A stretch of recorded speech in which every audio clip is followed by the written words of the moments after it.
NCERT पढ़ लेते हैं कि हमने आज फिलहाल तक क्या क्या सीखा। इनकम्प्लीट डोमिनेंस मतलब बच्चा दोनों पेरेंट्स जैसा ही नहीं था, है ना। यानी F1 में ऐसे बच्चे आए फर्स्ट जनरेशन में जो दोनों ही पेरेंट को रिजेंबल नहीं किए, did not resembled either of the two parents and was in between two. जैसे आप डॉग फ्लावर में या स्नैपड्रैगन में या एंटी रहीनियम में, या दूसरा एग्जांपल मैंने आपको क्या बताया था, मिराबिलिस जलापा या 4 o'clock प्लांट में अगर आप देखें तो आर जो है कैपिटल आर ये है रेड फ्लावर, स्मॉल आर जो है ये है आपका व्हाइट फ्लावर। लेकिन जब कैपिटल आर स्मॉल आर आ जाता है तो ये बन जाता है आपका पिंक फ्लावर बीच में। और जब आप इसी की सेल्फिंग कराते हैं तो एक बनता है आपका प्योर रेड, दो बनते हैं इंटरमीडिएट और एक बनता है प्योर व्हाइट। यानी जीनोटिपिक और फिनोटिपिक रेशियो सेम होते हैं, दैट इज 1:2:1, 1:2:1 जो हमने निकाल करके देखा। तो यहां सिर्फ एक एग्जाम्पल याद करना है, स्नैपड्रैगन या डॉग फ्लावर, मैकेनिज्म आप निकाल सकते हो। अगर आप को डोमिनेंस की बात करो तो यहां पर F1 जनरेशन में अगर IA और IB साथ साथ प्रेजेंट है तो दोनों ही डोमिनेट कर रहे होंगे। For example ABO blood grouping में जनरेशन जो है दोनों पेरेंट्स जैसी ही होगी। इनकम्प्लीट डोमिनेंस में दोनों पेरेंट्स जैसी नहीं थी और यहां दोनों पेरेंट्स जैसी ही होगी। फॉर एग्जाम्पल यहां जीन आई जो है वो ब्लड ग्रुप को रेगुलेट करता है ना। ये हमारी आरबीसी की मेम्ब्रेन पे शुगर पॉलीमर्स बनवाता है। तो IA और IB जो है ये आपके डिफरेंट शुगर्स बनाएंगे, लेकिन बनाएंगे जरूर। जबकि I जो है छोटा I ये आपका कोई शुगर नहीं बना रहा होता, तो ये आपका रिसेसिव होता है। तो IA और IB को डोमिनेंट होते हैं, इक्वली डोमिनेंट होते हैं, और छोटा I जो होता है ये आपका रिसेसिव होता है। ये टेबल हम लोग बकायदा पढ़ ही चुके हैं अच्छे तरीके से, है ना।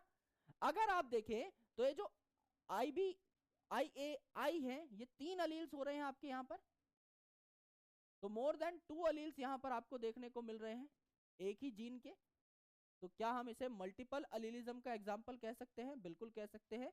और ये तीनों अलील्स सिर्फ पॉपुलेशन में ही देखने को मिलेंगे, एक इंडिविजुअल में तो 2 ही आपके अलील्स हो सकते हैं।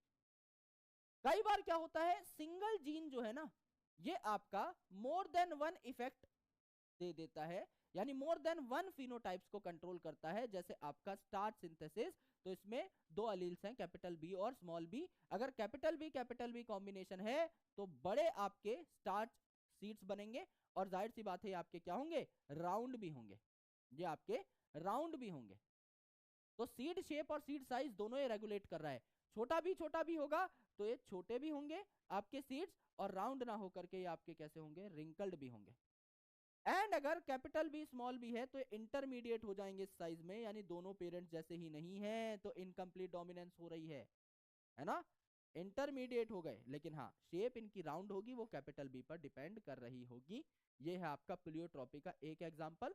दूसरा प्लियोट्रॉपी का एग्जांपल क्या है आपका, फिनाइल कीटोन यूरिया, जहां फिनाइल एलेनिन जो है आपका कन्वर्ट नहीं हो पाता टायरोसिन में, क्योंकि फिनाइल एलेनिन हाइड्रोक्सिलेज नाम का जो एंजाइम है इसके जीन में हमने म्यूटेशन कर दी।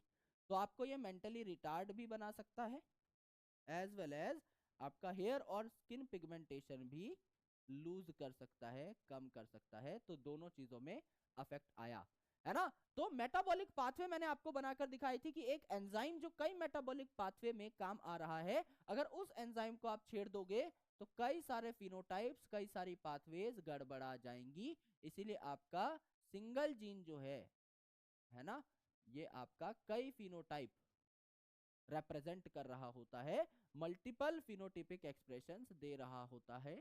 इस परिस्थिति को, इस केस को हम लोग क्या कहते हैं, इस केस को हम लोग प्लियोट्रॉपी कह रहे होते हैं, करेक्ट। अब हम आ जाते हैं डाई हाइब्रिड